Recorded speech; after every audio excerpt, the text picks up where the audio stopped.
ಶಿಕ್ಷಕ ಸರ್ವಪಲ್ಲಿ ರಾಧಾಕೃಷ್ಣನ್ ಅವರ ಬಗ್ಗೆ ನೀವೆಲ್ಲ ತಿಳ್ಕೊಂಡಿದ್ದೀರಿ. ಪ್ರತಿ ವರ್ಷ ಸೆಪ್ಟೆಂಬರ್ 5ರಂದು ಯಾವ ಮಹಾನ್ ವ್ಯಕ್ತಿಯ ದಿನಾಚರಣೆಯನ್ನ ಆಚರಣೆ ಮಾಡ್ತೀವಿ ಅಂತ ಹೇಳಿದೆ ನಾನು? ಸರ್ವಪಲ್ಲಿ ಅವರ ಜನ್ಮ ದಿನಾಚರಣೆಯನ್ನ ಆಚರಣೆ ಮಾಡ್ತಾರೆ ಅಂತ ಹೇಳಿದ್ರಲ್ವಾ? ಹೌದೇನಪ್ಪ? ನೆನಪು ಪಾಠ ಮಾಡಿ ಓದ್ಕೊಂಡ್ ಬಂದಿರಾ? ಹಾಗಾದ್ರೆ ರಷ್ಯಾ ದೇಶದ ಅಧ್ಯಕ್ಷ ಯಾರು? ಸ್ಟಾಲಿನ್. ಯಾರು? ಆ ರಷ್ಯಾ ದೇಶದ ಅಧ್ಯಕ್ಷ ಬೀಳ್ಕೊಡುಗೆ ಸಮಾರಂಭದಲ್ಲಿ ಯಾರನ್ನ ಕಳಿಸಿಕೊಡುವಾಗ ತುಂಬಾ ಕಣ್ಣೀರನ್ನ ಹಾಕಿದ್ರು ಅವರು. ಸರ್ವಪಲ್ಲಿ ರಾಧಾಕೃಷ್ಣನ್ ಅವರು ಕಳಿಸಿರುವಾಗ ಬಹಳ ಕಣ್ಣೀರು. ಸರ್ವಪಲ್ಲಿ ರಾಧಾಕೃಷ್ಣನ್ ಅವರನ್ನ ಬೀಳ್ಕೊಡುಗೆ ಸಮಾರಂಭದಲ್ಲಿ ಅವ್ರನ್ನ ನೋಡಿ ನೋಡಿ ಏನಂತ ಹೇಳಿ ಅವರು ತುಂಬಾ ಕಣ್ಣೀರನ್ನ ಹಾಕಿದ್ರು ಅಂತಂದ್ರೆ, ನೀವೊಬ್ಬರೇ ನನ್ನನ್ನು ಒಬ್ಬ ಮನುಷ್ಯನಂತೆ ಕಂಡು ವರ್ತಿಸಿದವರು ಅಂತ ಹೇಳಿ ಯಾರು ಈ ಮಾತನ್ನು ಹೇಳ್ತಾರೆ ಅಂತಂದ್ರೆ, ಯಾರು ಹೇಳ್ತಾರೆ? ಸ್ಟಾಲಿನ್. Very good. ಸ್ಟಾಲಿನ್ ಯಾರನ್ನ ಕುರಿತು? ನೀವೊಬ್ಬರೇ ನನ್ನನ್ನು ಮನುಷ್ಯನಂತೆ ಕಂಡು ವರ್ತಿಸಿದ್ರಿ, ಆದ್ರೆ ನೀವು ನಮ್ಮನ್ನ ಬಿಟ್ಟು ಹೋಗುತ್ತಿರುವಿರಿ, ನನಗೆ ಇದು ದುಃಖ ನೀಡಿದೆ.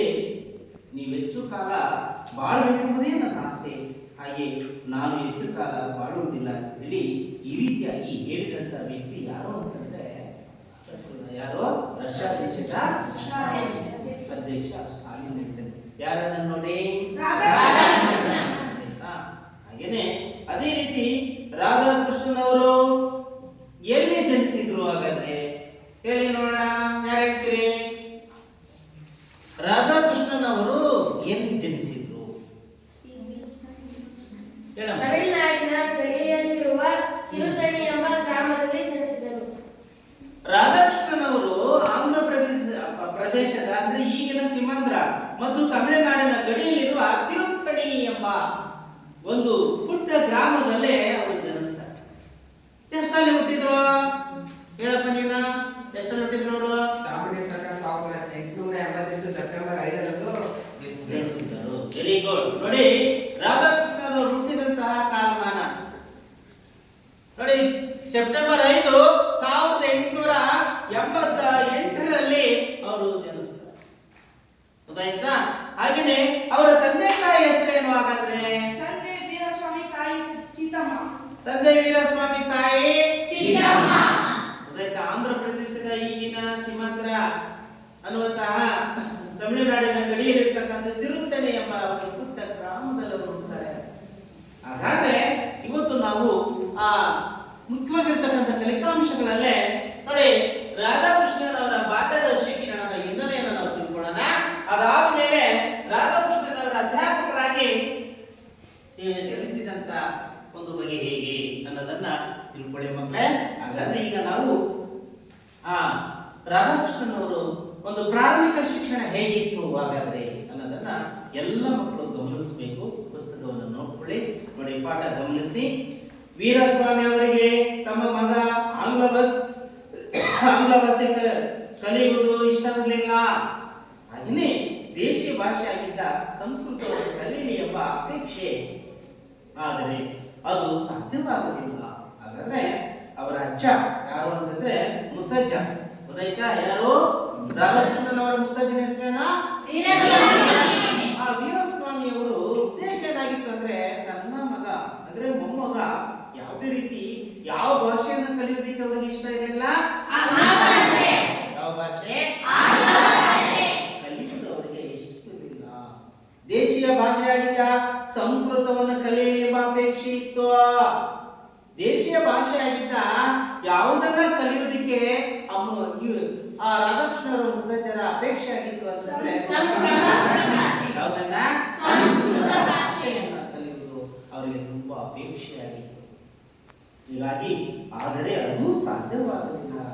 ಅನಂತರ ತಿರುಪತಿಯ ಆರ್ಮನ್ಸ್ಬರ್ಗ್ ಮಿಷನರಿ ಶಾಲೆಗೆ ಸೇರಿಸಿದರು. ಕೊನೆಗೆ ಸಂಸ್ಕೃತ ವಿದ್ಯಾಭ್ಯಾಸವೂ ಸಹ ಕಲಿಯಕ್ಕಾಗಲಿಲ್ಲ. ಕೊನೆಗೆ ಅವರು ಮುಂದೆ ತಿರುಪತಿಯಲ್ಲಿರ್ತಕ್ಕಂಥ ಅರ್ಮನ್ಸ್ಬರ್ಗ್ ಅನ್ನುವಂಥ ಮಿಷನರಿ ಶಾಲೆಗೆ ರಾಧಾಕೃಷ್ಣನವರನ್ನ ಪ್ರಾರಂಭಿಕ ಶಿಕ್ಷಣಕ್ಕೆ ಸೇರಿಸಿದ್ರು. ಅಲ್ಲಿ ಇಂಗ್ಲಿಷ್ ವಿದ್ಯಾಭ್ಯಾಸಕ್ಕೆ ಹೆಚ್ಚು ಮನ್ನಣೆ ಇತ್ತು. ಹಾಗಾದ್ರೆ ಆ ತಿರುಪತಿ ಅರ್ಬನ್ಸ್ ಬರ್ತ್ನಲ್ಲಿ ಯಾವ ಶಿಕ್ಷಣಕ್ಕೆ ಹೆಚ್ಚು ಆದ್ಯತೆ ಇತ್ತು? ಯಾವ ಶಿಕ್ಷಣಕ್ಕೆ ಹೆಚ್ಚು ಆದ್ಯತೆ ಇತ್ತು? ಮಧ್ಯದಲ್ಲಿ ನಾನು ಪ್ರಶ್ನೆ ಕೇಳ್ತೀನಿ ಮಕ್ಕಳೇ, ಗೊತ್ತಾಯ್ತಾ? ಎಲ್ಲರೂ ಕೂಡ ಉತ್ತರವನ್ನ ಹೇಳ್ಬೇಕಾಗುತ್ತೆ. ಅರ್ಥ ಮಾಡ್ಕೊಳ್ಳಿ, ಗಮನಿಸಿ, ಸರಿಯಾಗಿ ಕೇಳಿಸ್ಕೊಳ್ಳಿ. ನೋಡಿ, ತಿರುಪತಿ ಅರ್ಬನ್ಸ್ ಬರ್ತ್ನಲ್ಲಿ ಅಲ್ಲಿ ಯಾವ ಒಂದು ಶಿಕ್ಷಣಕ್ಕೆ ಹೆಚ್ಚು ಆದ್ಯತೆ ಇತ್ತು ಅಂತಂದ್ರೆ ಆಂಗ್ಲ ಭಾಷೆ ಅಥವಾ ಇಂಗ್ಲಿಷ್ ಭಾಷೆ ವಿದ್ಯಾಭ್ಯಾಸ ಶಿಕ್ಷಣಕ್ಕೆ ಹೆಚ್ಚು ಮನ್ನಣೆ ಇತ್ತು. ಹಾಗಾಗಿ ಪ್ರೌಢಶಾಲಾ ಶಿಕ್ಷಣವನ್ನು ಮುಗಿಸಿದ ರಾಧಾಕೃಷ್ಣನ್ ವೆಲ್ಲೂರು ಓರ್ಸ್ ಕಾಲೇಜಿಗೆ BA ಪೂರ್ವದ 2 ವರ್ಷಗಳ ಕಾಲ ಪದವಿಗೆ ಸೇರಿದರು. ಮುಂದೆ ಪ್ರೌಢ ಶಿಕ್ಷಣವನ್ನು ಕೂಡ ಮುಗಿಸಿ ಆದ ನಂತರ ಅವರು ಮುಂದೆ ಎಲ್ಲಿಗೆ ಹೋದ್ರು, ಯಾವ ಕಾಲೇಜಿಗೆ ಸೇರ್ಕೊಂಡ್ರು ಅಂತಂದ್ರೆ ವೆಲ್ಲೂರಿನ ಓರ್ಸ್ ಕಾಲೇಜಿಗೆ, ಆ ಕಾಲೇಜಿಗೆ ಅಲ್ಲಿ ಸೇರಿದ್ರು. ಯಾವ ಒಂದು ಕೋರ್ಸಿಗೆ ಅಂತಂದ್ರೆ BA ಪೂರ್ವದ 2 ವರ್ಷಗಳ ಒಂದು ಕಲಾ ಪದವಿಗೆ ಸೇರಿದ್ರು. ಯಾರೋ? ರಾಧಾಕೃಷ್ಣನವರು. ಮಿಷನರಿ ಶಾಲೆಯ ಶಿಸ್ತಿನ ತರಬೇತಿಯಿಂದ ರಾಧಾಕೃಷ್ಣನವರ ಮನಸ್ಸು ನಿಧಾನವಾಗಿ ಅಧ್ಯಯನದತ್ತ ವಾಲಿತು. ಹೀಗೆ ಮಿಷನರಿ ಶಾಲೆಗಳಿಂದ ಇವರು ಅನೇಕ ರೀತಿಯ ಒಂದು ವಿದ್ಯೆಯನ್ನ ಕಲಿತಿದ್ರಿಂದ ಅವರು ಅದೇ ರೀತಿ ಶಿಸ್ತಿನ ತರಬೇತಿಯಿಂದ ಶಿಸ್ತನ್ನು ಅವರು ಹೆಚ್ಚು ನೋಡಿ ಆ ಒಂದು ಮಿಷನರಿ ಶಾಲೆಗಳಿಂದ ಅವರು ಪಡ್ಕೊಂಡಿದ್ದೆ ಹೆಚ್ಚಾಗಿ ಶಿಸ್ತು. ಆ ಶಿಸ್ತಿನ ತರಬೇತಿಯಿಂದ ರಾಧಾಕೃಷ್ಣನ್ ಅವರು ಪ್ರಬುದ್ಧವಾದರು. ಹಾಗೇನೆ ಯಾವುದರ ಕಡೆಗೆ ಅವರ ಮನಸ್ಸು ಹೆಚ್ಚಿನ ರೀತಿಯಲ್ಲಿ ನಿಧಾನವಾಗಿ ವಾಲಿತು ಅಂತಂದ್ರೆ ಅಧ್ಯಯನದ ಕಡೆಗೆ. ಯಾವುದರ ಕಡೆಗೆ? ಅಧ್ಯಯನ ಅಂದ್ರೆ ಏನು ಹಾಗಾದ್ರೆ? ಓದುವುದರ ಕಡೆಗೆ. ಗೊತ್ತಾಯ್ತಾ? ಓದಿನ ಕಡೆಗೆ ಹೆಚ್ಚು ಆದ್ಯತೆಯನ್ನ ನೀಡಿದರು. ಗಮನಿಸ್ಬೇಕಪ್ಪ. ವಾಲಿ ಗ್ರಹಣ ಶಕ್ತಿ ಚುರುಕಾಯಿತು. ಹೀಗೆ ಅವರು ಓದಿನ ಮೂಲಕವಾಗಿ ಅನೇಕ ರೀತಿಯ ವಿಷಯಗಳನ್ನು ಓದೋದ್ರಿಂದ ಅವರಿಗೆ ಯಾವ ಶಕ್ತಿ ಚುರುಕಾಯಿತು? ಗ್ರಹಣ ಶಕ್ತಿ. ಪದಗಳ ಅರ್ಥ ಬರ್ಕೊಳ್ಳಿ ಮಕ್ಕಳೇ. ಪದಗಳ ಅರ್ಥ ಗ್ರಹಣ ಶಕ್ತಿ ಅಂದ್ರೆ ಗ್ರಹಣ ಶಕ್ತಿ ಅಂತಂದ್ರೆ ಗ್ರಹಿಸುವ ಅಥವಾ ಜ್ಞಾಪಕ ಶಕ್ತಿ. ಗ್ರಹಿಸುವ ಅಥವಾ ಜ್ಞಾಪಕ ಶಕ್ತಿ.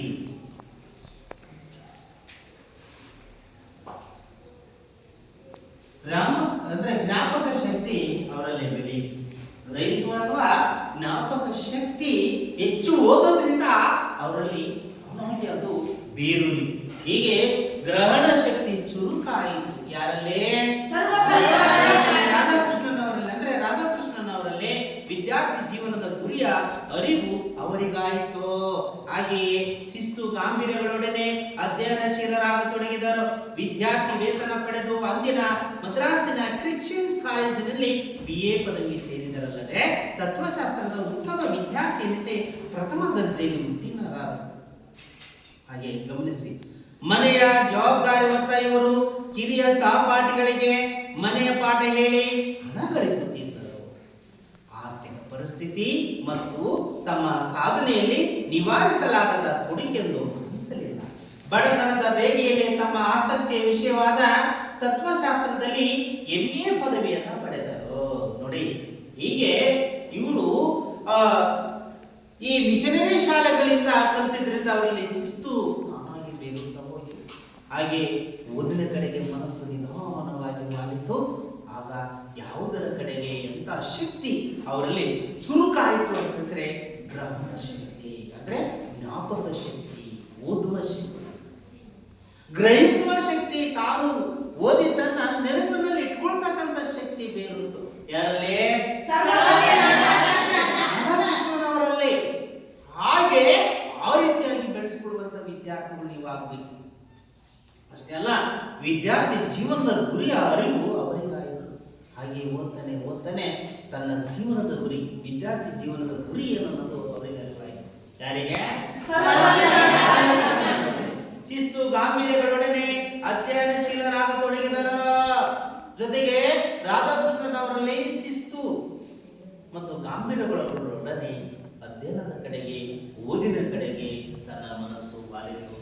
ಹೀಗೆ ವಿದ್ಯಾರ್ಥಿ ವೇತನ ಪಡೆದು ಅಂದಿನ ಮದ್ರಾಸಿನ ಕ್ರಿಶ್ಚಿಯನ್ ಕಾಲೇಜಿನಲ್ಲೇ ಮುಂದೆ ನೋಡಿ ಒಂದು ಬಾಲ್ಯದ ಪ್ರಾಥಮಿಕ ಶಿಕ್ಷಣವನ್ನ ತಿರುಪತಿಯ ಆರ್ಮನ್ಸ್ಬರ್ಗ್ ನಲ್ಲಿ ಪಡೆದರು. ಮುಂದೆ ಪ್ರೌಢ ಶಿಕ್ಷಣವನ್ನ ಅಲ್ಲಿ ಪಡೆದು ನಂತರ ಒಂದು BA ಪದವಿ ಪದವಿ ಪೂರ್ವ ಅಂತಂದ್ರೆ PUC ಯನ್ನ ವೆಲ್ಲೂರಿನ ಓರ್ಸ್ ಕಾಲೇಜಿನಲ್ಲಿ ಪಡೆದರು. ಅದಾದ ಮೇಲೆ BA ಪದವಿಯನ್ನ ಮುಂದೆ ಮದ್ರಾಸಿನ ಕ್ರಿಶ್ಚಿಯನ್ಸ್ ಕಾಲೇಜಿನಲ್ಲಿ BA ಪದವಿ ಸೇರಿದರಲ್ಲದೆ ಅಲ್ಲಿ ಅವರು ತೆಗೆದುಕೊಂಡಂತ ವಿಷಯ ತತ್ವಶಾಸ್ತ್ರ. ಯಾವುದು? ತತ್ವಶಾಸ್ತ್ರದ ಉತ್ತಮ ವಿದ್ಯಾರ್ಥಿ ಎನಿಸಿ ಪ್ರಥಮ ದರ್ಜೆಯಲ್ಲಿ ಉತ್ತೀರ್ಣರಾದರು. ಯಾರು? ರಾಧಾಕೃಷ್ಣನವರು. ನೋಡಿ, ರಾಧಾಕೃಷ್ಣನವರು ಯಾವ ವಿಷಯದಲ್ಲಿ BAದಲ್ಲಿ ತೆಗೆದುಕೊಂಡು ಬಹಳ ಉತ್ತಮ ಮೇಧಾವಿ ವಿದ್ಯಾರ್ಥಿಯಾಗಿ ಪ್ರತಿಭಾವಂತ ವಿದ್ಯಾರ್ಥಿಯಾಗಿ ಗುರುತಿಸಿಕೊಂಡ್ರು ಅಂತಂದ್ರೆ ಯಾವುದ್ರಲ್ಲಿ? ತತ್ವಶಾಸ್ತ್ರದಲ್ಲಿ BA ನೀವೇನಾದ್ರು ಡಿಗ್ರಿ ಹೋದಾಗ ಅಲ್ಲಿ ಆಪ್ಷನ್ಸ್ ಇರ್ತವೆ, ಗೊತ್ತಾಯ್ತಾ? ಯಾವ್ಯಾವ ಆಪ್ಷನ್ಸ್ ಅನ್ನ ನಮ್ಗೆ ಇಷ್ಟವಾದ ವಿಷಯವನ್ನು ತೆಗೆದುಕೊಳ್ಬಹುದು ಅನ್ನೋದು ಅಲ್ಲಿ PUC ಹೋದಾಗ ನಿಮಗೆ ನಿರ್ಧಾರ ಆಗುತ್ತೆ. ಅದಾದ್ಮೇಲೆ ಮುಂದೆ BA ಪದವಿ ಕೈಗೊಂಡಾಗ ಅಲ್ಲಿಯೂ ಕೂಡ ನಿರ್ಧಾರ ಆಗುತ್ತೆ. ನೋಡಿ ಮಕ್ಕಳೇ, ಹೀಗೆ ರಾಧಾಕೃಷ್ಣನ್ ಅವರು BA ಪದವಿಯನ್ನು ಸೇರ್ಕೊಂಡಾಗ ಮದ್ರಾಸಿನ ಕ್ರಿಶ್ಚಿಯನ್ಸ್ ಕಾಲೇಜಿನಲ್ಲಿ ಯಾವ ವಿಷಯದ ಬಗ್ಗೆ ಹೆಚ್ಚು ಆಸಕ್ತಿಯನ್ನು ಮೂಡಿಸ್ಕೊಂಡ್ರು ಅಂತಂದ್ರೆ ತತ್ವಶಾಸ್ತ್ರ. ಯಾವುದು? ಮಾಡ್ಕೊಳ್ಳಿ, ತತ್ವಶಾಸ್ತ್ರ. ಯಾವುದು? ನೋಡ್ಕೊಳ್ಳಿ, ತತ್ವಶಾಸ್ತ್ರ. ಹೀಗೆ ತತ್ವಶಾಸ್ತ್ರದ ಉತ್ತಮ ವಿದ್ಯಾರ್ಥಿ ಎನಿಸಿ ಪ್ರಥಮ ದರ್ಜೆಯಲ್ಲಿ ಉತ್ತೀರ್ಣರಾದರು. ಯಾವ ವಿಷಯದಲ್ಲಿ? ತತ್ವಶಾಸ್ತ್ರದಲ್ಲಿ. ಹೇಗೆ ಉತ್ತೀರ್ಣರಾದರು? ಪ್ರಥಮ ದರ್ಜೆಯಲ್ಲಿ. ಪ್ರಥಮ ಅಂದ್ರೆ ಎಷ್ಟು? ಅಂದ್ರೆ ಫಸ್ಟ್ ಕ್ಲಾಸ್ ಅಲ್ಲೇ ಪಾಸ್ ಆದ್ರು. ಯಾರು? ರಾಧಾಕೃಷ್ಣನವರು. ಹೀಗೆ ಈ ರೀತಿಯಾಗಿ ಮನೆ ಜವಾಬ್ದಾರಿ ಇರುವಂತ ಇವರು ಹಿರಿಯ ಸಹಪಾಠಿಗಳಿಗೆ ಮನೆ ಜವಾಬ್ದಾರಿ ಇರುವಂತ ಇವರು ನೋಡಿ ಎಂತ ಸಹಪಾಠಿಗಳಿಗೆ ಪಾಠ ಹೇಳ್ಕೊಡ್ತಾ ಇದ್ರು ಅಂತಂದ್ರೆ ಹಿರಿಯರಂದ್ರೆ ಯಾರು? ಚಿಕ್ಕ ತಮ್ಮ ವಯಸ್ಸಿನ ಕಡಿಮೆ ವಯಸ್ಸಿನಲ್ಲಿರ್ತಕ್ಕಂತಹ ಮಕ್ಕಳಿಗೆ, ಸ್ನೇಹಿತರಿಗೆ ಎಲ್ಲರೂ ಕೂಡ ಮನೆಯಲ್ಲೇ ಇವರು ಪಾಠ ಮಾಡ್ತಾ ಇದ್ರು. ಹಾಗೆ ಪಾಠ ಹೇಳಿ ಹಣ ಗಳಿಸುತ್ತಿದ್ದರು. ಆ ರೀತಿ ಒಂದು ಮನೆ ಜವಾಬ್ದಾರಿಯನ್ನ ಇವರು ನಿರ್ವಹಿಸ್ತಾ ಇದ್ರು. ಯಾರು? ಹೀಗೆ ನೆಕ್ಸ್ಟ್, ಆರ್ಥಿಕ ಪರಿಸ್ಥಿತಿ ತಮ್ಮ ಸಾಧನೆಯಲ್ಲಿ ನಿವಾರಿಸಲಾಗದ ತೊಡಕೆಂದು ಭಾವಿಸಲಿಲ್ಲ. ನಮ್ಮ ಓದಿಗೆ ಯಾವುದೇ ರೀತಿಯಾಗಿ ಆರ್ಥಿಕ ಪರಿಸ್ಥಿತಿ ತನ್ನ ಸಾಧನೆಗೆ ಅಡ್ಡಿಪಡಿಸುತ್ತೆ ಅಂತೇಳಿ ಎಂದೂ ಕೂಡ ಅವರು ಅಂದ್ಕೊಂಡಿರ್ಲಿಲ್ಲ. ನೀವಿದ್ದೀರಿ, ಸ್ವಲ್ಪ ಏನಾದ್ರು ಸಮಸ್ಯೆ ಆದ್ರೆ ತೊಂದರೆ ಆಯ್ತಂದ್ರೆ ಹಂಗೆ ಶಾಲೆ ಬಿಡ್ತೀವಿ, ಗೊತ್ತಾಯ್ತಾ? ಓದಿಗೆ ನಮ್ಗೆ ಯಾವುದು ಮತ್ತೊಂದು ಇನ್ನೊಂದು ಯಾವುದೇ ರೀತಿ ಅವುಗಳನ್ನ ಸಮಸ್ಯೆಗಳನ್ನ ತಮಗೆ ಓದಿನ ಕಡೆಯಲ್ಲಿ ನಾವು ಅವುಗಳನ್ನ ಯೋಚಿಸಬಾರ್ದು. ಹಾಗೆ ರಾಧಾಕೃಷ್ಣನ್ ಅವರು ನೋಡಿ, ತನಗೆ ಬಡತನ ಇದ್ರು, ಆರ್ಥಿಕತೆ ತೊಂದರೆ ಇದ್ರು ಕೂಡ ತನ್ನ ಸಾಧನೆಗೆ ಇದು ಸಮಸ್ಯೆ ಅಲ್ಲ ಅಂತ ಹೇಳಿ ಅಷ್ಟರ ಮಟ್ಟಿಗೆ ಅವರು ತಮ್ಮ ವಿದ್ಯಾರ್ಥಿ ಜೀವನವನ್ನ ನಿರ್ವಹಿಸ್ತಾ ಇದ್ರು. ಗೊತ್ತಾಯ್ತಾ? ಯಾರು? ಗೊತ್ತಾಯ್ತಾ? ಹೀಗೆ ಬಡತನದ ಬೇಗೆಯಲ್ಲೇ ತಮ್ಮ ಆಸಕ್ತಿಯ ವಿಷಯವಾದ ತತ್ವಶಾಸ್ತ್ರದಲ್ಲಿ MA ಪದವಿಯನ್ನ ಪಡೆದರು. BAದಲ್ಲೂ ಯಾವ ವಿಷಯದಲ್ಲಿ ಪ್ರಥಮ ದರ್ಜೆಯಲ್ಲಿ ಪಾಸ್ ಆದ್ರು? ಹಾಗೇನೆ ಮುಂದೆ MAದಲ್ಲೂ ಕೂಡ ಗೊತ್ತಾಯ್ತಾ? ಆ MAದಲ್ಲೂ ಕೂಡ ಯಾವ ವಿಷಯದಲ್ಲಿ ಅವರು ಮುಂದೆ ಉತ್ತಮ ಪದವಿಯನ್ನ ಪಡೆದ್ರು? ಶಾಸ್ತ್ರದಲ್ಲಿ. ಯಾವ ವಿಷಯದಲ್ಲಿ? ಗೊತ್ತಾಯ್ತಾ? ಅಂತ ತತ್ವಶಾಸ್ತ್ರದಲ್ಲಿ ನೋಡಿ ಇವರು ಉತ್ತಮ ಪಾಂಡಿತ್ಯವನ್ನ ವೃದ್ಧಿಸಿಕೊಂಡ್ರು. ಹೀಗೆ ಬಡತನ ಇದ್ದವರಿಗೆ ತುಂಬಾ ಬಡತನ ಕಿತ್ತು ತಿನ್ನುವಂತ ಬಡತನ ಬೇಕಿಯಲ್ಲಿ ಇವರು ಆಸಕ್ತಿಯನ್ನ ಯಾವತ್ತೂ ಕೂಡ ಕಳೆದುಕೊಳ್ಳದೆ ಅಷ್ಟರ ಮಟ್ಟಿಗೆ ಓದಿನ ಕಡೆಗೆ, ಅಧ್ಯಯನದ ಕಡೆಗೆ ತನ್ನನ್ನು ತಾನು ತೊಡಗಿಸಿಕೊಂಡ್ರು. ಮುಂದೆ BAದಲ್ಲೂ ತತ್ವಶಾಸ್ತ್ರದಲ್ಲಿ ಪ್ರಥಮ ದರ್ಜೆಯಲ್ಲಿ ಇಡೀ ಕಾಲೇಜಿಗೆ ಫಸ್ಟ್ ಬಂದರು. ಅದೇ ರೀತಿ ಮುಂದೆ MA ಪದವಿಯನ್ನು ಮಾಡಿ ನಿರ್ವಹಿಸುವುದು ಕೂಡ ಅಲ್ಲಿನೂ ಸಹ ತತ್ವಶಾಸ್ತ್ರದಲ್ಲಿ ನೋಡಿ ಅವರು ಉತ್ತಮ ಪದವಿಯನ್ನು ಪಡ್ಕೊಳ್ತಾರೆ. ಗೊತ್ತಾಯ್ತಾ? ನಂತರ ರಾಧಾಕೃಷ್ಣನ್, ಗಮನಿಸಿ, ಪುಸ್ತಕ ನೋಡ್ಕೊಳ್ಳಿ. ರಾಧಾಕೃಷ್ಣನ್ ಅವರು ಶಿಕ್ಷಣ ಇಲಾಖೆಯ ಉಪ ಸಹಾಯಕ ಇನ್ಸ್ಪೆಕ್ಟರ್ ಆಗಿ ಮದ್ರಾಸಿನಲ್ಲಿ ಅಂದ್ರೆ ಈಗಿನ ಮೊದಲ ಸೇವೆಯನ್ನ ಆರಂಭಿಸಿದ್ರು. ಹಾಗೆಯೇ ಅನಂತರ ಮದ್ರಾಸಿನ ಪ್ರೆಸಿಡೆನ್ಸ್ ಕಾಲೇಜ್, ಸೈಯದ್ ಪೇಟೆಯ ಟೀಚರ್ ಟ್ರೈನಿಂಗ್ ಕಾಲೇಜ್, ಆಂಧ್ರದ ಅನಂತಪುರ ಹಾಗೂ ರಾಜಮುಂಡ್ರಿ ಸರ್ಕಾರಿ ಕಾಲೇಜುಗಳಲ್ಲಿ ಸೇವೆಯನ್ನ ಆರಂಭಿಸಿದ್ರು. ನೋಡಿ ಮಕ್ಕಳೇ, ಮೊದಲನೇ ಪಾಯಿಂಟ್ಸ್ ಅನ್ನು ತಿಳ್ಕೊಂಡ್ವಿ. ರಾಧಾಕೃಷ್ಣನ್ ಅವರ ಬಾಲ್ಯದಲ್ಲಿ ಇರುವಂತಹ ಶಿಕ್ಷಣದ ವ್ಯವಸ್ಥೆ ಹೇಗಿತ್ತು ಅಂತ ಹೇಳಿ. ಬಾಲ್ಯದಲ್ಲಿ ತಿರುಪತಿ ಅರ್ಬನ್ಸ್ಬರ್ಗ್ ನಲ್ಲಿ ಅವರು ಪ್ರಾಥಮಿಕ ಶಿಕ್ಷಣವನ್ನ, ಹಾಗೆ ವೆಲ್ಲೂರಿನ ಓರ್ಸ್ ಕಾಲೇಜಿನಲ್ಲಿ ಪದವಿ ಪೂರ್ವ ಶಿಕ್ಷಣವನ್ನ, ಆಮೇಲೆ ಮದ್ರಾಸ್ನ ಪ್ರೆಸಿಡೆಂಟ್ ಅಂದ್ರೆ ಮದ್ರಾಸ್ನ ಕ್ರಿಶ್ಚಿಯನ್ಸ್ ಕಾಲೇಜಿನಲ್ಲಿ ಅವರು ಪದವಿಯನ್ನ ಪರೀತಾರೆ. ಮುಂದೆ MA ಪದವಿಯನ್ನು ಕೂಡ ಅದೇ ರೀತಿ ತತ್ವಶಾಸ್ತ್ರದಲ್ಲೇ ಪಡ್ಕೊಳ್ತಾರೆ. ಇಷ್ಟು ಮೊದಲನೇ ಕಲಿಕಾಂಶದಲ್ಲಿ ನೀವು ತಿಳ್ಕೊಂಡ್ರಿ ಮಕ್ಕಳೇ. ಅದೇ ರೀತಿ ನೆಕ್ಸ್ಟ್ ರಾಧಾಕೃಷ್ಣನ್ ಅವರ ಅಧ್ಯಾಪಕರಾಗಿ ಯಾವ್ಯಾವ ಕಡೆಗಳಲ್ಲಿ ವೃತ್ತಿಯನ್ನ ಮಾಡಿದ್ರು ಅಂತಂದ್ರೆ, ಇವರು ನೋಡಿ ರಾಧಾಕೃಷ್ಣನ್ ಅವರು ಮೊದಲು ಯಾವ ಇಲಾಖೆಯಲ್ಲಿ ಉಪ ಸಹಾಯಕರಾಗಿ ಇನ್ಸ್ಪೆಕ್ಟರ್ ಆಗಿ ಕಾರ್ಯವನ್ನು ನಿರ್ವಹಿಸಿದ್ರು ಅಂತಂದ್ರೆ, ಯಾವ ಇಲಾಖೆಯಲ್ಲಿ? ಯಾವ ಇಲಾಖೆಯಲ್ಲಿ? ಶಿಕ್ಷಣ ಇಲಾಖೆಯಲ್ಲಿ ಯಾವ ಹುದ್ದೆಯನ್ನು ನಿರ್ವಹಿಸಿದ್ರು ಅಂತಂದ್ರೆ, ಉಪ ಸಹಾಯಕ ಇನ್ಸ್ಪೆಕ್ಟರ್ ಆಗಿ. ಯಾವ ಹುದ್ದೆಯಲ್ಲಿ? ಉಪ ಸಹಾಯಕ ಇನ್ಸ್ಪೆಕ್ಟರ್ ಆಗಿ ಮದ್ರಾಸಿನಲ್ಲಿ, ಅಂದ್ರೆ ಈಗಿನ ಚೆನ್ನೈ, ಗೊತ್ತಾಯ್ತಾ, ಮದ್ರಾಸಿನಲ್ಲೇ ಇವರು ಉಪ ಸಹಾಯಕ ಇನ್ಸ್ಪೆಕ್ಟರ್ ಆಗಿ ಶಿಕ್ಷಣ ಇಲಾಖೆಯಲ್ಲಿ ಕಾರ್ಯವನ್ನು ನಿರ್ವಹಿಸಿದ್ರು. ಯಾರು? ರಾಧಾಕೃಷ್ಣನ್ ಅವರು ಮೊದಲ ಸೇವೆಯನ್ನ ಎಲ್ಲಿ ನಿರ್ವಹಿಸಿದ್ರು ಅಂತಂದ್ರೆ ಮದ್ರಾಸಿನಲ್ಲಿ, ಈಗಿನ ಚೆನ್ನೈಯಲ್ಲಿ. ಗೊತ್ತಾಯ್ತಾ ಪುಸ್ತಕ. ಅನಂತರ ಮದ್ರಾಸಿನ ಪ್ರೆಸಿಡೆನ್ಸಿ ಕಾಲೇಜ್. ಮದ್ರಾಸ್ನಲ್ಲಿ ಯಾವ ಕಾಲೇಜು? ಯಾವ ಕಾಲೇಜು? ಪ್ರೆಸಿಡೆನ್ಸಿ ಕಾಲೇಜಿನಲ್ಲಿ ಪ್ರಾಧ್ಯಾಪಕರಾದರು. ಆಮೇಲೆ ಸೈಯದ್ ಪೇಟೆ ಟೀಚರ್ಸ್ ಟ್ರೈನಿಂಗ್ ಕಾಲೇಜ್, ಅದಾದ ಮೇಲೆ ಆಂಧ್ರದ ಅನಂತಪುರ ಹಾಗೂ ರಾಜಮುಂಡ್ರಿಯ ಸರ್ಕಾರಿ ಕಲಾ ಕಾಲೇಜುಗಳಲ್ಲಿ ಸೇವೆ ಸಲ್ಲಿಸಿದರು. ಹೀಗೆ ಅಧ್ಯಾಪಕ ವೃತ್ತಿಯನ್ನ ಅವರು ನಿರ್ವಹಿಸಿದರು. ಈ ಅವಧಿಯಲ್ಲಿ ಸಂಸ್ಕೃತವನ್ನು ಪಂಡಿತರಿಂದ ಕಲಿತರಲ್ಲದೆ ಗಾಂಧೀಜಿಯವರನ್ನ ಭೇಟಿ ಮಾಡಿ ಅವಧಿಯಲ್ಲಿಯೇ ವೃತ್ತಿಯನ್ನ ಮಾಡುತ್ತಾ ನೋಡಿ, ಸಂಸ್ಕೃತವನ್ನ ಯಾರಿಂದ ಕಲಿತ್ಕೊಂಡ್ರು? ಪಂಡಿತರಿಂದ. ಯಾವ ಭಾಷೆನ ಕಲ್ತ್ಕೊಂಡ್ರು? ಕಲ್ತ್ಕೊಂಡ್ರು. ಗೊತ್ತಾಯ್ತಾ?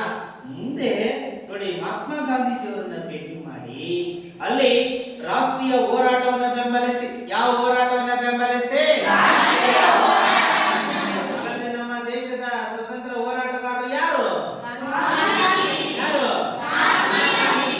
ಮಹಾತ್ಮ ಗಾಂಧೀಜಿಯವರು ಅವರನ್ನು ಕೂಡ ನಿಕಟ ಸಂಪರ್ಕವರಲ್ಲಿ ಅವರೊಂದಿಗೂ ಭೇಟಿ ಮಾಡಿ ಅವರಲ್ಲೂ ಸಹ ರಾಷ್ಟ್ರೀಯ ಚಳುವಳಿಗಳಿಗೆ, ಆ ಹೋರಾಟಗಳಿಗೆ ಬೆಂಬಲಿಸಿ ಸ್ವತಃ ಲೇಖನಗಳನ್ನು ಕೂಡ ಬರೆದರು. ಯಾರೋ? ರಾಧಾಕೃಷ್ಣನ್ ಅವರು ಸ್ವತಃ ಲೇಖನಗಳನ್ನು ಕೂಡ ಬರೆದರಂತೆ. ಯಾವ ಮಹಾನ್ ವ್ಯಕ್ತಿಯೊಂದಿಗೆ ಭೇಟಿ ಮಾಡಿ ಅವರು ನಡೆಸುವಂತ ಚಳುವಳಿಗೆ ಬೆಂಬಲಿಸಿ ಜೊತೆಗೆ ಉತ್ತಮ ಲೇಖನಗಳನ್ನ ಬರೆದರು. ಹಾಗೆ ಮೈಸೂರು ವಿಶ್ವವಿದ್ಯಾಲಯದಲ್ಲಿ ತತ್ವಶಾಸ್ತ್ರದ ಉಪ ಪ್ರಾಧ್ಯಾಪಕರಾಗಿ. ಯಾವ ವಿಶ್ವವಿದ್ಯಾಲಯದಲ್ಲಿ? ಯಾವ ವಿಶ್ವವಿದ್ಯಾಲಯದಲ್ಲಿ? ಮೈಸೂರು ವಿಶ್ವವಿದ್ಯಾಲಯದಲ್ಲಿ ನೋಡಿ, ತತ್ವಶಾಸ್ತ್ರದ ಉಪ ಪ್ರಾಧ್ಯಾಪಕರಾಗಿ ಹಾಗೂ ಕೋಲ್ಕತ್ತಾದಲ್ಲಿ, ಅಂದ್ರೆ ಇಂದಿನ ಕಲ್ಕತ್ತಾ, ಪ್ರಾಧ್ಯಾಪಕರಾಗಿ ಸೇವೆ ಸಲ್ಲಿಸಿದ ಸೇವೆ ಸ್ಮರಣೀಯ. ನೋಡಿ, ಒಂದಲ್ಲ ಎರಡಲ್ಲ ನೋಡಿ, 16 ಕಡೆಗಳಲ್ಲೇ ಇವರು ಬಹಳ ಉತ್ತಮವಾಗಿರ್ತಕ್ಕಂತಹ ಒಂದು ವೃತ್ತಿಯನ್ನ, ಅಧ್ಯಾಪಕ ವೃತ್ತಿಯನ್ನ ಬಹಳ ಉತ್ತಮ ರೀತಿಯಲ್ಲಿ ನಿರ್ವಹಿಸ್ತಾರೆ.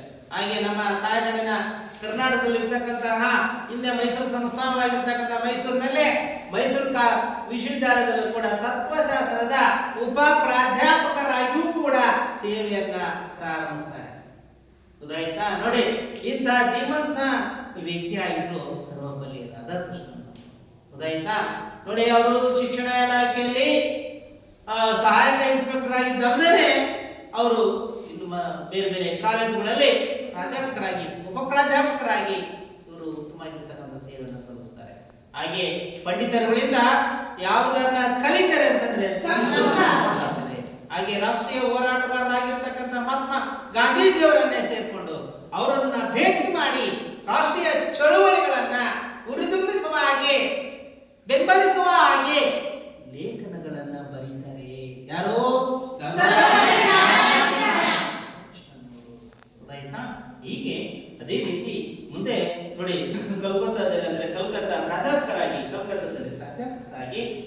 ಸಲ್ಲಿಸಿದ ಸೇವೆ ಸ್ಮರಣೀಯ. ಇದಲ್ಲದೆ ಆಂಧ್ರ ಮಕ್ಕಳಿಗೆ ಓದ್ಬೇಕಾಗುತ್ತೆ, ತಪ್ಪು ಓದ್ಬಾರ್ದು. ಗೊತ್ತಾಯ್ತಾ? ಸರಿಯಾಗಿ ತಿಳ್ಕೊಳ್ಳಿ.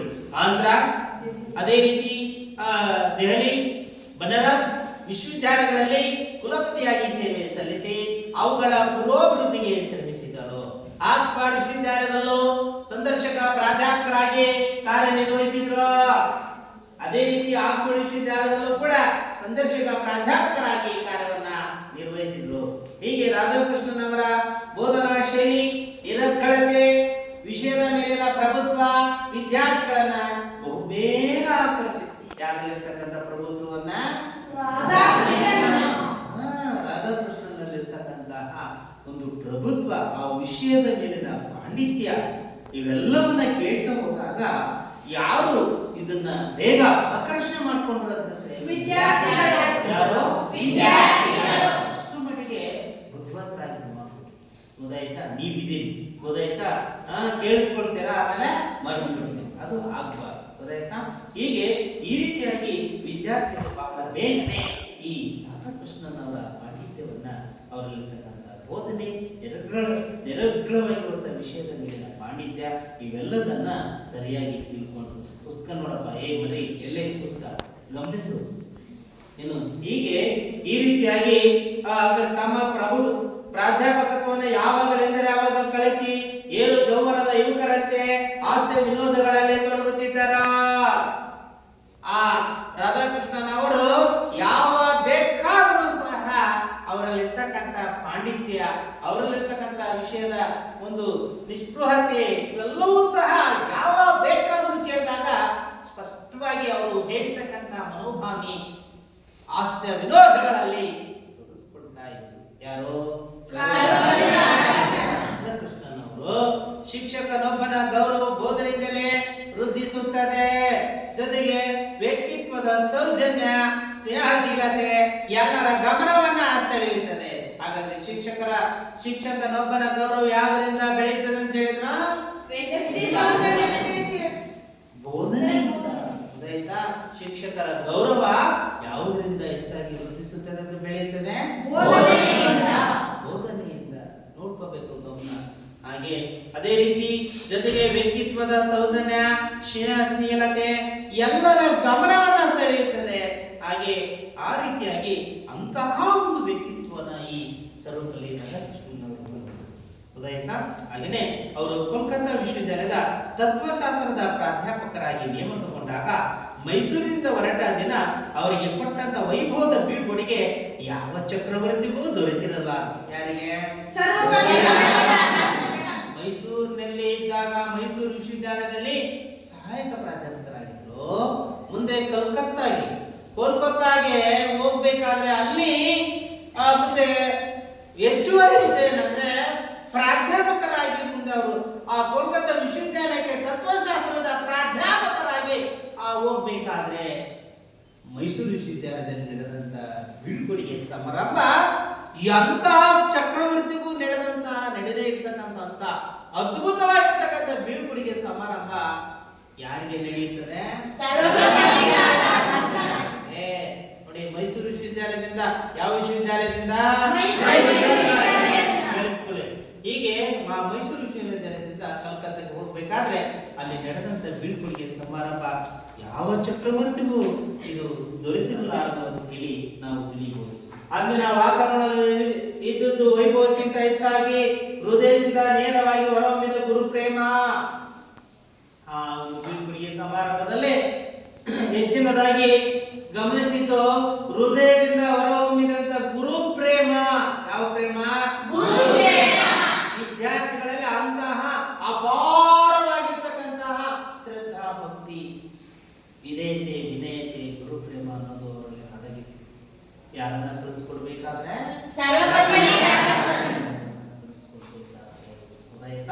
ಹೀಗೆ ಈ ರೀತಿ ವಿದ್ಯಾರ್ಥಿಗಳೆಲ್ಲರಲ್ಲೂ ಭಕ್ತಿ ಪ್ರೇಮದ ಚಿಲುಮೆ ಕುಕ್ಕಿ ಬಂತ. ರಾಧಾಕೃಷ್ಣನ್ ಅವರನ್ನು ಮಹಾರಾಜ್ ಕಾಲೇಜಿನಿಂದ ರೈಲು ನಿಲ್ದಾಣಕ್ಕೆ ಕರೆದೊಯ್ಯುವಾಗ ಸಾರಥಿಗೆ ಕುದುರೆಯನ್ನು ಕಟ್ಟಲಿಲ್ಲ, ಸ್ವತಃ ವಿದ್ಯಾರ್ಥಿಗಳೇ ಎಳೆದು ಒಯ್ದರು. ನೋಡಿ, ಮೈಸೂರು ವಿಶ್ವವಿದ್ಯಾಲಯದಲ್ಲಿ ಓದುವಂತ ಕಾಲೇಜಿನ ವಿದ್ಯಾರ್ಥಿಗಳು ಆ ರೀತಿಯಾಗಿ ಅಪಾರವಾಗಿರ್ತಕ್ಕಂಥ ಗುರುಪ್ರೇಮ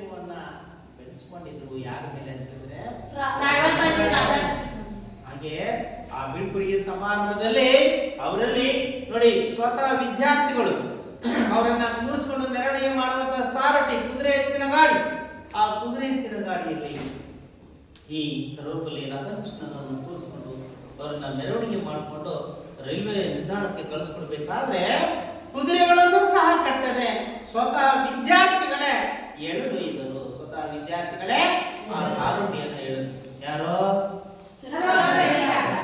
ವಿದ್ಯಾರ್ಥಿಗಳು ಯಾರನ್ನ ಕೂರಿಸ್ಕೊಂಡಿರೋ ಮೆರವಣಿಗೆ ಮಾಡಿದ್ರು?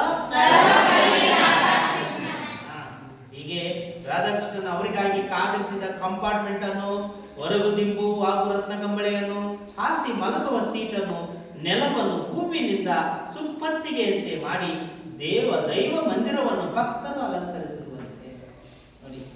ಆ ರೈಲ್ವೆ ನಿಲ್ದಾಣದಲ್ಲಿ ಅವ್ರನ್ನ ಬಿಡುವಾಗ ಅಷ್ಟೇ ಅಲ್ಲ, ರೈಲ್ವೆ ನಿಲ್ದಾಣದಲ್ಲಿ ಇರ್ತಕ್ಕಂಥ ಕಂಪಾರ್ಟ್ಮೆಂಟ್, ಪ್ರಯಾಣಿಕರನ್ನ ಹೊತ್ತೊಯ್ತಕ್ಕಂಥ ರೈಲು ನಿಲ್ದಾಣದಲ್ಲಿರುವಂತಹ ಕಂಪಾರ್ಟ್ಮೆಂಟ್, ಹತ್ತಿ ಕುಳಿತುಕೊಳ್ಳುವಂತ ಒಂದು ಕಂಪಾರ್ಟ್ಮೆಂಟ್ ನಲ್ಲಿ ಹೊರಗು ದಿಂಬು ಮತ್ತು ರತ್ನಗಂಬಳಿ, ಮುತ್ತು ರತ್ನಗಳಿಂದ ಪೋಣಿಸಿರುವಂತಹ ರತ್ನಗಂಬಳಿಯನ್ನ, ಹಾಸಿ ಮಲಗುವ ಸೀಟನ್ನ, ನೆಲವನ್ನ ಹೂವಿನ ಸುಪ್ಪತ್ತಿಗೆಯಿಂದ ನೋಡಿ, ಹೂವಿನಿಂದ ಹಾಸಿದ್ರೆ ಗೊತ್ತಾಯ್ತಾ? ಅವರು ಮಲಗುವಂತ ಕೂರುವಂತ ಒಂದು ಹಾಸಿಗೆ, ನಡೆಯುವಂತ ನೆಲ ಹೂವಿನಿಂದ ಮಾಡಿದ್ದಾರೆ. ಹೇಗಿದ್ದೀರಪ್ಪ, ಎಂತ ಪ್ರೇಮ ಇದೆ ಗೊತ್ತಾಯ್ತು? ಇಂಥ ಗುರು ಪ್ರೇಮ ಆ ಕಾಲೇಜ್ ವಿದ್ಯಾರ್ಥಿಗಳಲ್ಲಿ ಬೆಳೆದಿತ್ತು. ಯಾರ ಮೇಲೆ? ಹೂವಿನ ಸುಪ್ಪತ್ತಿಗೆಯಂತೆ ಮಾಡಿ ದೈವ ಮಂದಿರವನ್ನು ಭಕ್ತರು ಅಲಂಕರಿಸುವಂತೆ, ಭಕ್ತರು ಅಲಂಕಾರವಾಗಿತ್ತು. ಆಗ ವಿದ್ಯಾರ್ಥಿಗಳು ರಾಧಾಕೃಷ್ಣನ್ ಅವರಿಗೆ ಜಯವಾಗಲಿ, ರಾಧಾಕೃಷ್ಣನ್ ಅವರಿಗೆ ಜಯವಾಗಲಿ ಎಂಬ ಕೂಗು ರೈಲ್ವೆ ಸ್ಟೇಷನ್ ಆವರಣದಲ್ಲೆಲ್ಲ ಮೊಳಗುತ್ತಿತ್ತು. ಆ ದಿನ ಭಾವೋದ್ರೇಕದಿಂದ ಅದೆಷ್ಟೋ ಜನ ಅತ್ತರು ವಿದ್ಯಾರ್ಥಿಗಳು ತೋರಿದ ವಿಶ್ವಾಸ ಅವರ ಕಣ್ಣಿನಲ್ಲೂ ನೀರು ತಂದಿತ್ತು. ಅವರನ್ನ ಬೀಳ್ಕೊಡುಗೆ ಸಮಾರಂಭದಲ್ಲಿ ಅವರನ್ನ ಸಾರೋಟಿಯಲ್ಲಿ ಕೂರಿಸಿಕೊಂಡು ರೈಲ್ವೆ ನಿಲ್ದಾಣಕ್ಕೆ, ಯಾವ ನಿಲ್ದಾಣಕ್ಕೆ?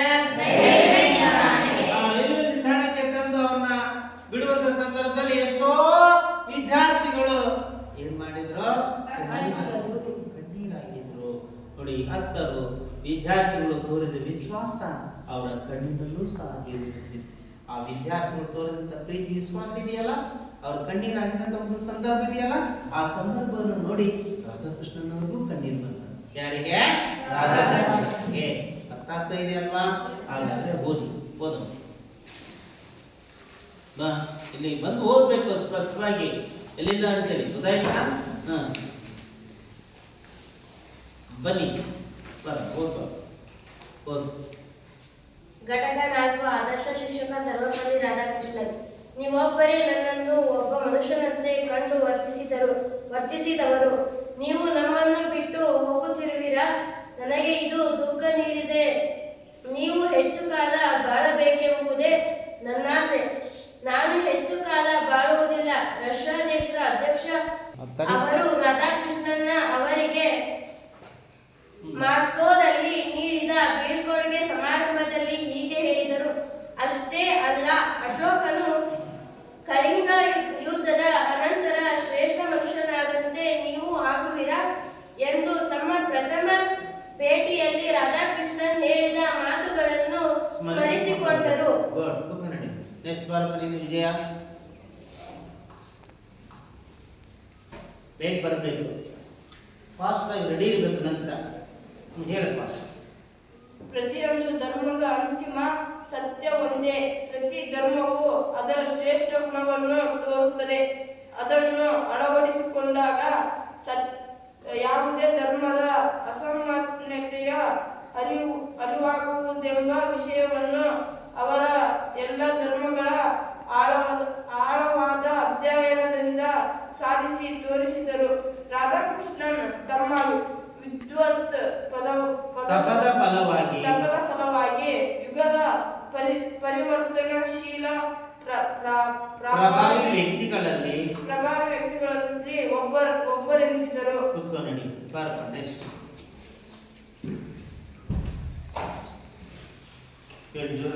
ರಾಧಾಕೃಷ್ಣನ್ ಅವರು ಆಂಧ್ರಪ್ರದೇಶ, ಈಗಿನ ಸಿಂಧ್ರ ಮತ್ತು ತಮಿಳುನಾಡಿನ ಗಡಿಯಲ್ಲಿರುವ ಚಿರುತ್ತಣಿ ತಿರುತ್ತಣಿ ಎಂಬ ಪುಟ್ಟ ಗ್ರಾಮದಲ್ಲಿ 1888 ಸೆಪ್ಟೆಂಬರ್ 5ರಂದು ಜನಿಸಿದರು. ತಂದೆ ವೀರಸ್ವಾಮಿ, ತಾಯಿ ಸೀತಮ್ಮ.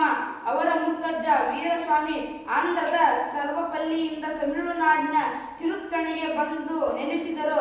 ಪತ್ನಿ ಶಿವಕಾಮ ಪದ್ಮ ರಾಧಾಕೃಷ್ಣನ್ ಅವರ ಸಾಧನೆಯಲ್ಲಿ ವಿಶೇಷ ಸಹಕಾರ ನೀಡಿದರು. ವೀರಸ್ವಾಮಿ ಅವರಿಗೆ ತಮ್ಮ ಮಗ ಆಂಗ್ಲ ಭಾಷೆ ಕಲಿಯುವುದು ಇಷ್ಟವಿರಲಿಲ್ಲ.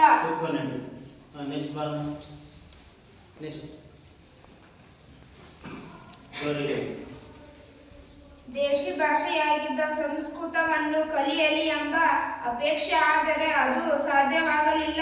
ಅನಂತರ ತಿರುಪತಿ ಹರ್ಮನ್ಸ್ ಬರ್ಗ್ ಮಿಷನರಿ ಶಾಲೆಗೆ ಸೇರಿದರು. ಅಲ್ಲಿ ಇಂಗ್ಲಿಷ್ ವಿದ್ಯಾಭ್ಯಾಸಕ್ಕೆ ಹೆಚ್ಚು ಮನ್ನಣೆ ಇತ್ತು. ಪ್ರೌಢಶಾಲಾ ಶಿಕ್ಷಣವನ್ನು ಮುಗಿಸಿದ ರಾಧಾಕೃಷ್ಣನ್ ವೆಲ್ಲೂರಿನ ಕೂರ್ಸ್ ಕಾಲೇಜಿಗೆ BA ಪೂರ್ವದ 2 ವರ್ಷಗಳ ಮಿಷನರಿ ಶಾಲೆಯ ಶಿಸ್ತಿನ ತರಬೇತಿಯಿಂದ ರಾಧಾಕೃಷ್ಣನ್ ಅವರ ವಯಸ್ಸು ನಿಧಾನವಾಗಿ ಅಧ್ಯಯನದಂತವಾಯಿತು.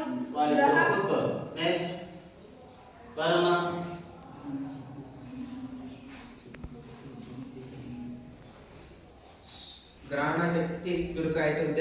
ವಿದ್ಯಾರ್ಥಿ ಜೀವನದ ಗುರಿಯ ಅರಿವಾಯಿತು. ಶಿಸ್ತು ಗಾಂಭೀರ್ಯಗಳೊಡನೆ ಅಧ್ಯಯನಶೀಲರಾಗಿ ತೊಡಗಿದರು. ವಿದ್ಯಾರ್ಥಿ ವೇತನ ಪಡೆದ ಅಂದಿನ ಮದ್ರಾಸಿನ ಕ್ರಿಶ್ಚಿಯನ್ ಕಾಲೇಜಿನಲ್ಲಿ BA ಪದವಿಗೆ ಸೇರಿದಲ್ಲದೆ ತತ್ವಶಾಸ್ತ್ರ ಉತ್ತಮ ವಿದ್ಯಾರ್ಥಿ ಎನಿಸಿ ಪ್ರಥಮ ದರ್ಜೆಯಲ್ಲಿ ಉತ್ತೀರ್ಣರಾದವರು. ಮನೆಯ ಜವಾಬ್ದಾರಿ ಹೊತ್ತು ಇವರ ಕಿರಿಯ ಸಹಪಾಠಿಗಳಿಗೆ ಮನೆಯ ಪಾಠ ಹೇಳಿ ಹಣ ಗಳಿಸುತ್ತಿದ್ದರು. ಆರ್ಥಿಕ ಪರಿಸ್ಥಿತಿ ತಮ್ಮ ಸಾಧನೆಯಲ್ಲಿ ನಿವಾರಿಸಲಾಗದ ತೊಡಕೆಂದು ಭಾವಿಸಲಿಲ್ಲ. ಬಡತನ ಬೇಗೆಯಲ್ಲಿಯೇ ತಮ್ಮ ಆಸಕ್ತಿಯ ವಿಷಯವಾದ ತತ್ವಶಾಸ್ತ್ರದಲ್ಲಿ MA ಪದವಿಯನ್ನು ಪಡೆದರು. ಬೇಗ ಬನ್ನಿ.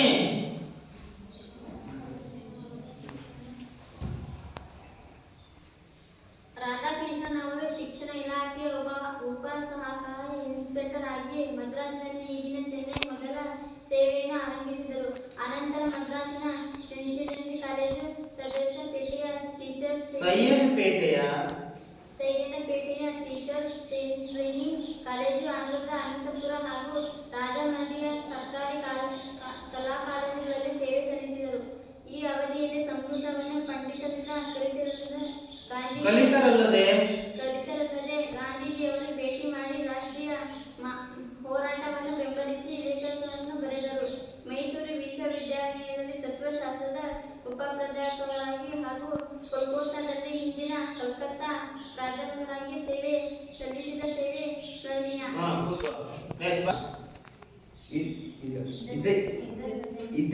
ಇದ್ದರೆ ಆಂಧ್ರ ಪ್ರದೇಶದಲ್ಲಿ ಭಾರತ್ ವಿಶ್ವವಿದ್ಯಾಲಯದ ಕುಲಪತಿಯಾಗಿ ಸೇವೆ ಸಲ್ಲಿಸಿ ಅವುಗಳು ಪೂರ್ವಾಭಿವೃದ್ಧಿಗಳಿಗೆ ಶ್ರಮಿಸಿದರು. ಆಕ್ಸ್ಫರ್ಡ್ ವಿಶ್ವವಿದ್ಯಾಲಯದಲ್ಲೂ ಸಂದರ್ಶಕ ಪ್ರಾಧ್ಯಾಪಕರಾಗಿ ಕಾರ್ಯನಿರ್ವಹಿಸಿದರು. ರಾಧಾಕೃಷ್ಣನ್ ಅವರ ಬೋಧನಾ ಶೈಲಿ ನಿರ್ಗಳತೆ ವಿಷಯದ ಮೇಲಿನ ವಿದ್ಯಾಲಯಗಳನ್ನು ಬಹುಬೇಗ ಆಕರ್ಷಿಸಿದ್ದು. ಈಗ ನಿಮ್ಗೆಲ್ಲ ಪಾಠ ಅರ್ಥ ಆಗಿದೆ ಅಲ್ವಾ? ಈಗ ಕೆಲವೊಂದು ಪ್ರಶ್ನೆಗಳನ್ನ ಕೇಳ್ತೀನಿ ನಾನು. ಪಟ್ಟಂತ ಎಲ್ಲರೂ ಅಲರ್ಟ್ ಆಗಿ ರೆಡಿ ಇದೆ. ಗೊತ್ತಾಯ್ತಾ? ಹಾಗಾದ್ರೆ ಈ ಸರ್ವಪಲ್ಲಿ ರಾಧಾಕೃಷ್ಣನ್ ಅವರನ್ನ ಬಾಲ್ಯದಲ್ಲಿ ತನ್ನ ಮಗ ಯಾವ ಭಾಷೆಯಲ್ಲೇ ಶಿಕ್ಷಣ ಪಡಿಬೇಕನ್ನೋದು ಅವರ ಮುತ್ತಜ್ಜರ ಆಸೆ ಆಗಿತ್ತಪ್ಪ. ಸಂಸ್ಕೃತ ಭಾಷೆಯಲ್ಲಿ ಕಲಿಯಬೇಕು ಆಸೆ. ಸಂಸ್ಕೃತವನ್ನ ಕಲಿಯುವಂತ ಹಂಬಲ ಅಪೇಕ್ಷೆ ಯಾರಿಗಾಗಿತ್ತು? ಅಜ್ಜ ವೀರಸ್ವಾಮಿ ಅವರ ಆಸೆಯಾಗಿತ್ತು.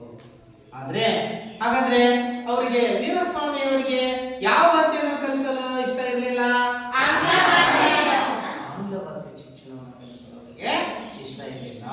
ಹಾಗಾದ್ರೆ ಈ ರಾಧಾಕೃಷ್ಣನ್ ಅವರು ಪ್ರಾಥಮಿಕ ಶಿಕ್ಷಣವನ್ನ ತಿರುಪತಿಯಲ್ಲಿರುವಂತಹ ಯಾವ ಕಾಲೇಜಿಗೆ ಸೇರಿಸಿದ್ರು? ಯಾವ ಸ್ಕೂಲಿಗೆ?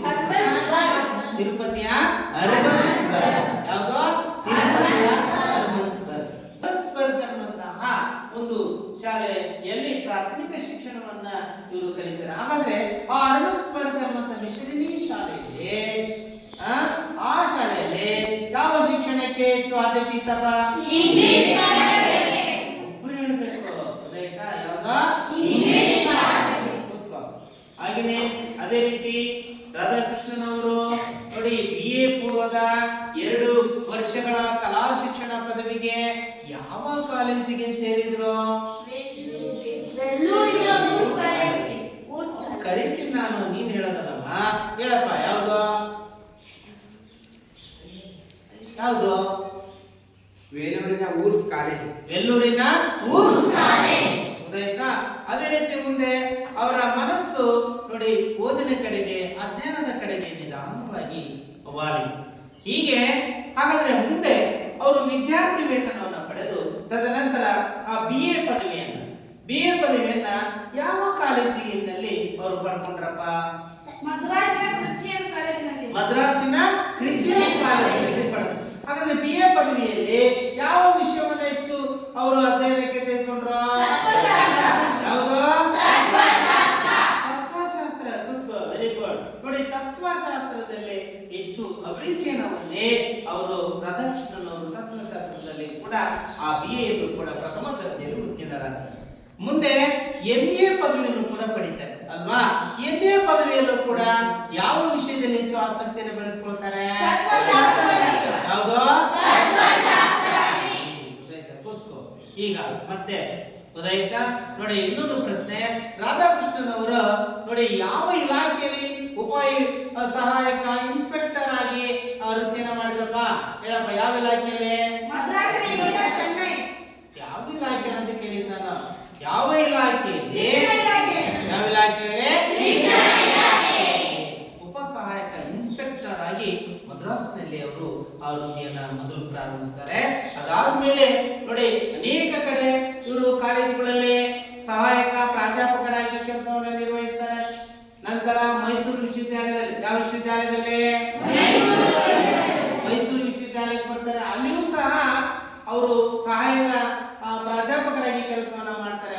ಮುಂದೆ ಹಾಗಾದ್ರೆ ಮೈಸೂರು ವಿಶ್ವವಿದ್ಯಾಲಯದಿಂದ ಯಾವ ವಿಶ್ವವಿದ್ಯಾಲಯಕ್ಕೆ ಇವರು ಪ್ರಾಧ್ಯಾಪಕರಾಗಿ ಆಯ್ಕೆಯಾಗಿ ಇವರು ಹೋಗ್ತಾರೆ? ಯಾವುದು? ಈಗಿನ ಆಗ ಕಳಿಸಿಕೊಡುವಾಗ ಅವರಿಗೆ ದೂರಿಯಾಗಿ ವಿದ್ಯಾರ್ಥಿಗಳು ಯಾವ ಸಮಾರಂಭವನ್ನ ಮಾಡ್ತಾರೆ? ಯಾವ ಸಮಾರಂಭ? ಯಾವ ಸಮಾರಂಭ? ನೋಡಿ, ಯಾರಿಗೆ ನಡೆಯುತ್ತೆ? ಗೊತ್ತಾಯ್ತಾ ಮಕ್ಕಳೇ? ಹಾಗಾದ್ರೆ ಪ್ರಶ್ನೆ ಬರ್ಕೊಳ್ಳಿ.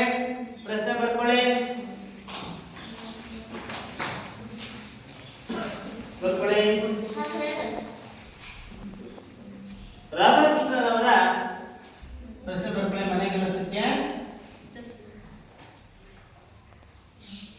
ಒಂದನೇ ಪ್ರಶ್ನೆ. ರಾಧಾಕೃಷ್ಣನವರ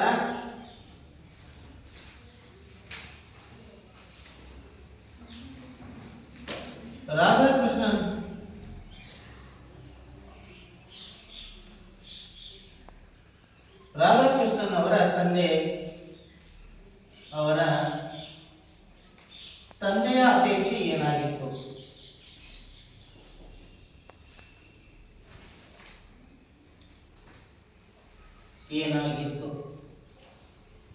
ನೆಕ್ಸ್ಟ್, ಎರಡನೇ ಪ್ರಶ್ನೆ. ರಾಧಾಕೃಷ್ಣನವರು ಬಾಲ್ಯದ ಶಿಕ್ಷಣವನ್ನ